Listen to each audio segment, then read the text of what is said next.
Welcome to this explainer. Look, if you're tuning into this right now, there's a really good chance you're feeling that familiar, rising sense of panic. You're just trying to access your accounting software, the literal lifeblood of your business, and instead of your financial data, you get hit with this cryptic error message completely locking you out. I totally get that anxiety. But hey, take a deep breath, because you are exactly in the right place. Think of this explainer as your calm, confident guide to getting your data back on track. We all know the high stress of just staring at a 6000 series error message on your screen. It honestly feels like your company file is being held hostage, right? But before we go clicking around and doing anything else, I really want you to take a deep breath. We are going to slay this technical monster together. Your data is absolutely still in there, and we've got a proven blueprint to reach it. First things first, let's clearly define our enemy here. What exactly is error 60301? Well, simply put, it's an error that pops up when QuickBooks tries to access your company file but gets actively blocked. The software desperately wants to open your data, but something is standing right in the way. This could be actual damage to the file itself, a network glitch stopping your computers from talking to each other, or even third-party encryption software locking the door from the inside. Okay, let's dive into this. Here is our escalation ladder. The dreaded error 6000. Quick and easy fixes, renaming support files, the file doctor tool, network and firewall issues, and finally, the ultimate failsafe, backups. Part 1. The dreaded error 6000. Let's quickly understand exactly what triggers this roadblock before we start applying fixes.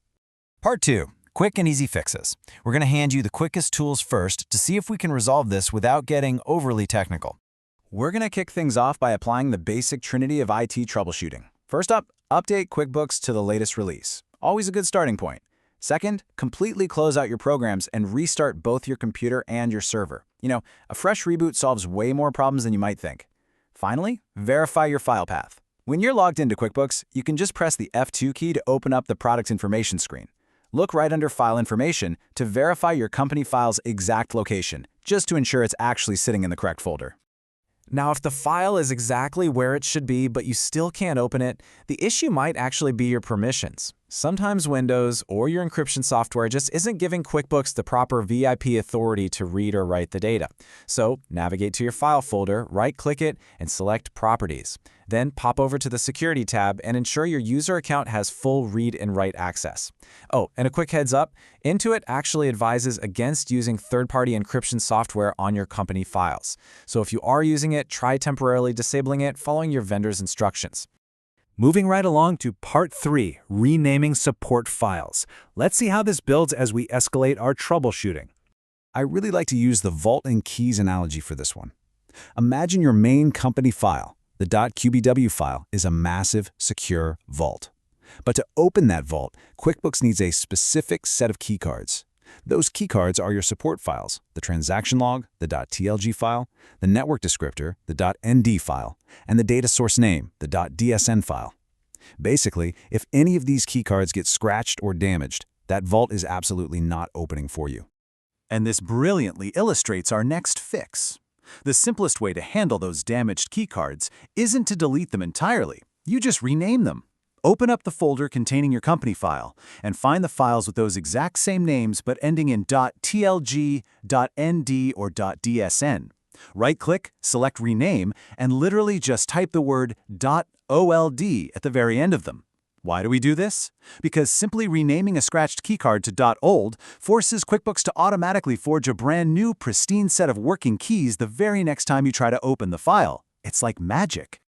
Part 4. The File Doctor tool. If the vault still won't open, it's time to pull out the heavier weaponry. Enter the QuickBooks File Doctor. This is a built-in tool provided directly by Intuit, specifically designed to diagnose and repair local file damage and network issues. To deploy this lifesaver, just open QuickBooks, navigate up to the File menu, select Utilities, and choose Repair File and Network Problems. From there, simply follow the prompts, click Check Your File, and sit back while the software runs its automatic diagnosis and repair process. Part 5, Network and Firewall Issues. Let's pivot and address what happens when computers just aren't talking to each other properly. Now, what's really interesting about this next concept is understanding how QuickBooks actually manages multi-user networks.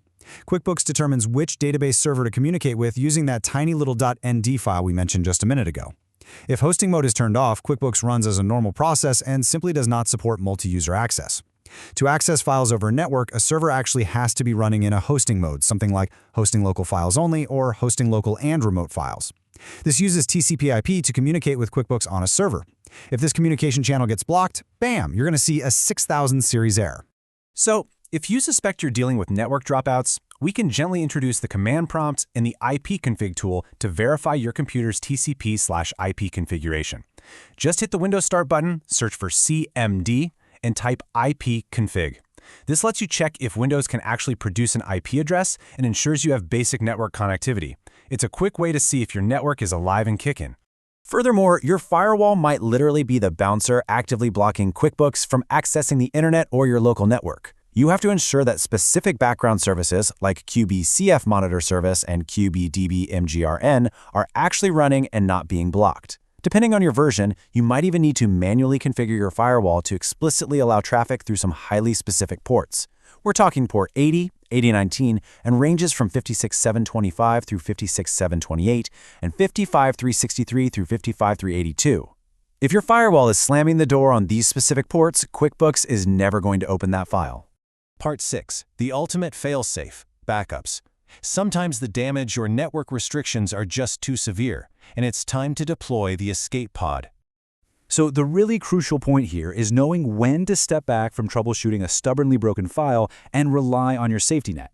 As the source material explicitly states, restoring a backup should absolutely be considered if all these previous steps just do not resolve the error.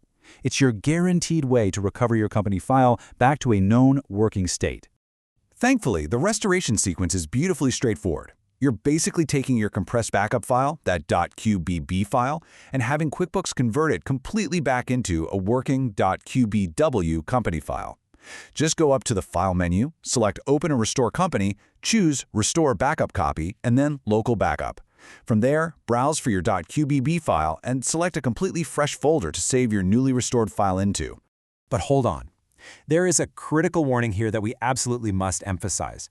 If your backup is sitting on an external device, like a USB thumb drive or a cloud folder, you must move it to your local hard drive first before you even try restoring it. And most importantly, if you open the backup in the exact same folder as your existing company file, you might overwrite your current data, which is a nightmare. Always rename your existing company files so the names are unique, or just save the backup in a completely separate folder. Basically, never overwrite anything unless you are absolutely 100% sure. And there you have it, the whole shebang. You are no longer at the mercy of some random numeric code. You've got the knowledge to check your permissions, forge brand new support files, deploy the file doctor, configure your network ports, and, if all else fails, successfully restore a backup. Your financial data is safe, and you now hold the ultimate blueprint to retrieve it. So what do you say? Which of these escalation steps will be the one to finally slay your Error 6000 monster today?